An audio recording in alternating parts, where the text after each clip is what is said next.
మళ్ళీ సరే ఇవన్నీ బ్యాకప్ ఉంటాయి, నాట్ ఎ ప్రాబ్లం. అయితే మీరు ఇది ఆయన సూరత్ నుంచి ఎవరో చేశారు అది అన్నారు కదా, కరెక్ట్గా మనం 100 ఎపిసోడ్లు అయిన తర్వాత ఎంఎస్కో సార్ ఇందులో నుంచి నేను ది బెస్ట్ 50 బుక్ చేశారు కదా పట్టాభిరామ బాణం అనే పేరుతో. ఇప్పుడు ఆల్రెడీ 300 అయిపోయి టాప్ 100 అని చెప్పి మేము ఇంకేమైనా బుక్ ఎక్స్పెక్ట్ చేయొచ్చా? వేయొచ్చండి. పట్టాభిరామ బాణం అని మంచి బుక్. అందులో ఏంటంటే ద బెస్ట్ ఆఫ్ 2019లో రిలీజ్ అయింది సార్, ఇది చేసాము. ఇప్పుడు ఇంకోటి కూడా తయారవుతుందండి. రేపు జనవరి 6 విజయవాడ బుక్ ఎగ్జిబిషన్లో వస్తుంది. పట్టాభిరామ బాణం రెండో బాణం అని ఏదో పెట్టాడు ఆయన పేరు. పేరు డిస్కషన్ లో ఉంది. అయితే బుక్ అయితే తయారైపోతుంది, ప్రింటింగ్ అయితే ఒకటే బాకీ. అంటే ఏం లేదు, ఇవన్నీ నేను సొంతంగా కనిపెట్టినవి కాదు, బేసికల్లీ అన్ని సైకాలజీ బ్యాక్గ్రౌండ్ అండి. ప్లస్ నా దగ్గర వచ్చిన కేసులు, వాళ్ళు చెప్పిన అనుభవాలు, నేను చెప్పిన పరిష్కారం, ఆ పరిష్కారం పనిచేసిందా లేదా, ఆ ఫీడ్బ్యాక్ అంతా ఉంటుంది. మీరు అన్నట్టు ఏంటంటే మన చుట్టూ చాలా మంది మనకు ఫీడ్బ్యాక్ ఇవ్వడానికి రెడీగా ఉన్నారు, కౌన్సిలింగ్ చేయడానికి రెడీగా ఉన్నారు. మాట్లాడి మనం తెలుసుకోవడం ఒకటే బాకీ. మాట్లాడాలండి, మాట్లాడాలి. నేను నా దగ్గరకు వచ్చిన వాళ్ళే కాకుండా నేను వాళ్ళకి ఫోన్లు చేసి అడుగుతూ ఉంటాను, ఎలా ఉంది మీ అదే కౌన్సిలింగ్ అయిపోయి వెళ్ళిపోయిన తర్వాత కూడా. ఆ మధ్య ఒక అమ్మాయి వచ్చింది, తీసుకొచ్చారు వాళ్ళ ఫాదరు. మా అమ్మాయి అద్భుతంగా భరతనాట్యం చేస్తుంది, బ్రహ్మాండంగా పెయింటింగ్ వేస్తుంది, ఇప్పుడు ఇంటర్మీడియట్ పాస్ అయింది. తనేమో పెయింటింగ్ కానీ భరతనాట్యం కానీ చేస్తానంటుంది. నేనేమో చదువుకోమంటున్నాను, ఏం చేయమంటాను? సో నేను చెప్పానమ్మా, ఈ రోజుల్లో ప్రతి స్కూల్లో పిల్లలు పెయింటింగ్లు వేస్తున్నారు, డ్రాయింగ్ క్లాస్ అని ఉంటుంది. ఆ పెయింట్లు చూసి మురిసిపోవద్దా? తల్లిదండ్రులు మురిసిపోతూ ఉంటారు, ఎంత బాగా వేసింది అని. బాగానే వేసి ఉండొచ్చు. ఒకవేళ ఆ అమ్మాయి అవుట్ స్టాండింగ్గా వాళ్ళు చూపించిన బొమ్మలు కాకుండా ఏమైనా చేస్తే జేఎన్టీయూలో పెట్టండి, రైట్? దానికి అప్పుడు ఎంఎస్సీ ఏదో తీసుకుని ఇంటర్మీడియట్లో తర్వాత భరతనాట్యం చేస్తుంది. ఇవన్నీ నాకు, నేను కల్చరల్ ఫీల్డ్లోనే ఉన్నా కదండి, అద్భుతంగా భరతనాట్యం చేసేవాళ్ళు అందరికీ అది చూసి ఉద్యోగాలు ఎవరు ఇవ్వట్లేదని. సో ఎడ్యుకేషన్ క్వాలిఫికేషన్ కూడా మస్ట్ అండ్ షుడ్. లేదంటే అమ్మాయి భరతనాట్యం టీచర్గా వెళ్ళాలి. భరతనాట్యం టీచింగ్ చెప్పేవి ఎంఏ ఆర్ట్స్ డ్యాన్స్లో అవి సెంట్రల్ యూనివర్సిటీ తెలుగు అవి మహా ఉంటే 20 ఉద్యోగాలు ఉంటాయి. నీకు అవి రావాలి. దానికి నువ్వు అవుట్ స్టాండింగ్గా చేయాలి. నువ్వు 10 ప్రోగ్రాంలు చేయాలి, 10 రవీంద్ర భారతి లాంటి చోట మనకి రెఫరెన్స్లు. ఇప్పుడు మా మనవరాలు చేసిన డ్యాన్స్ నాకు చాలా ఇష్టం అండి, ఎంత బాగా చేస్తుంది. అది ఎవరికైనా ప్రొఫెషనల్ చూపిస్తే అంటాడు, మన అమ్మాయి మనకు బాగా చేస్తుంది, కానీ you have to compete with talented people. So అందుకని నేను అమ్మాయికి చెప్పాను, నువ్వు అది వద్దు ఇది వద్దు, నీలో క్రియేటివిటీ ఉంది, రైట్? బొమ్మలు వేస్తావు, ఎంపీసీ చేసి బిఈ సివిల్ ఇంజనీరింగ్ చేయి, రైట్? సివిల్ ఇంజనీరింగ్ చేస్తే అక్కడ కూడా నీకు ఈ డ్రాయింగ్లు గీయింగ్లు ఉంటాయి, వేరే డ్రాయింగ్లు అనుకో. బిఈ సివిల్లో చేరింది. అంటే నేను అనేది ఏంటంటే, మనకున్న టాలెంట్ని చూసి మనం ఈ కెరీర్ కౌన్సిలింగ్ గైడెన్స్ కూడా వాళ్ళకి కరెక్ట్గా చెప్పకపోతే ఏమవుతుందంటే, ఇదివరకు రోజుల్లో లాగా మా ఊర్లో ఏ డిగ్రీ ఉంటే ఆ డిగ్రీ చదవడం. ఇప్పుడు పూర్వం మెడికల్ కాలేజీలు అన్ని ఊర్లలో లేవు. మెడికల్ కాలేజీ కర్నూలు వెళ్ళాలి, వైజాగ్ వెళ్ళాలి, అంత దూరంలో లేవు. ఎంబీబీఎస్ సీటు రాగలిగేవాడు కూడా వాళ్ళ ఊర్లో బిఏ చదువుతాడు. పూర్వం అలా ఉండేది. ఇప్పుడు ఊరు కాలేజీలు వచ్చేసాయి, ఇంజనీరింగ్ కాలేజీలు వచ్చాయి, ఫార్మా వచ్చాయి. ఇప్పుడు మల్టిపుల్ ఆపర్చునిటీస్ ఉన్నాయండి ఈ జనరేషన్కి. వాళ్ళు వాడుకోకపోతే వాళ్ళ దురదృష్టం అంతే. సో అది మనం చేసిన తప్పు అంతే. అది ఏంటంటే డిసిషన్ మేకింగ్ సరిగ్గా లేకపోవడం వల్ల you are not availing the opportunities.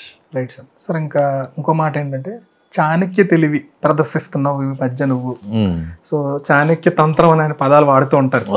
So ఇది ఆఫీసులో అవ్వచ్చు, పర్సనల్గా అవ్వచ్చు, లేకపోతే సొసైటీలో మన చుట్టూ ఉన్న నేబర్స్ అవ్వచ్చు, వాళ్ళ దగ్గర ఏమి ప్రదర్శించాలి లేకపోతే ఏమి మాట్లాడకూడదు అనే టైప్లో కామెంట్ వచ్చింది సార్. సో ఈ చాణక్య నీతి గురించి చెప్పాలి. ఈ చాణక్య ఎవరైనా అపారమైన తెలివితేటలు మేధావులుగా ఉంటే వీడు చాణక్యుడురా అంటారు, అపర చాణక్యుడురా. పివి నరసింహరావు అనేవారు, ఆయన చాణక్య తెలివితేటలు అండి అని. నాకు కూడా చాలా ఇంట్రెస్టింగ్ సబ్జెక్ట్ అండి, అందుకే నేను బుక్ కూడా రాశాను, చాణక్య తంత్రం అని. సార్ ఇది ఏ ఇయర్లో వచ్చింది సార్? ఇది 6 ఏళ్ళు అయిందండి, 6-7 ఏళ్ళు అయింది. Okay sir. చాణక్య తంత్రం అంటే ఏంటంటే how to achieve success. Okay. 2018లో వచ్చిందండి. Right sir.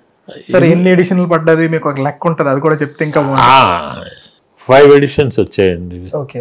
ఇది మంచి బుక్ అండి, ఇది యాక్చువల్గా మేనేజ్మెంట్కి సంబంధించి. Okay okay. ఇందులో ఏమంటాడంటేనండి, ఆయన చెప్పే దాంట్లో బేసిక్ కాన్సెప్ట్ ఏంటంటే చాణక్య నీతిలో ఒక 6 జంతువులు 6 జీవుల్ని తీసుకున్నాడండి ఆయన. వాటిని మీరు అనుసరించండి, you will become a successful manager, you will become a successful IAS officer or successful businessman, executive.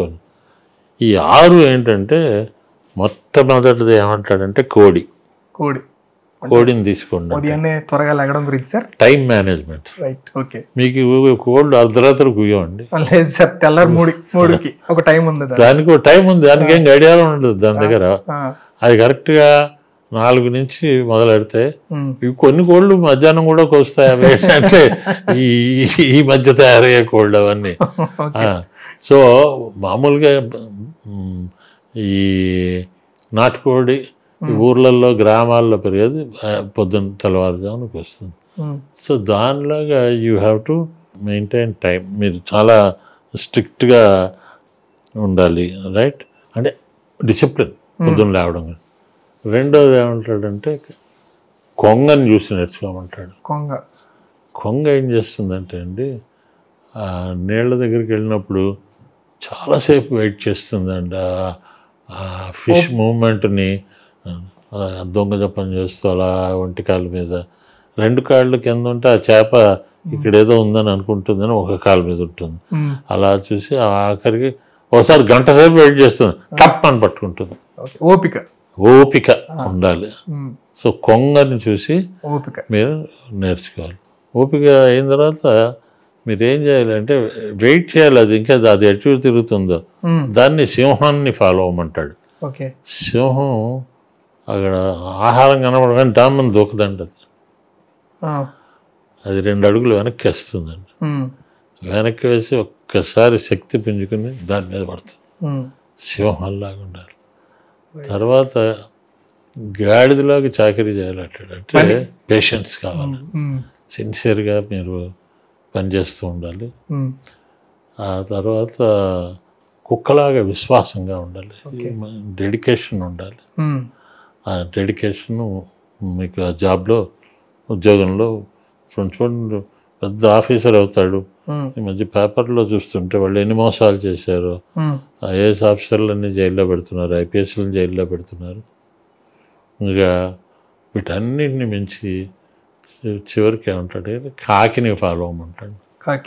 కాకి ఏంటంటేనండి, అది అందరికి హెల్ప్ చేస్తుందని.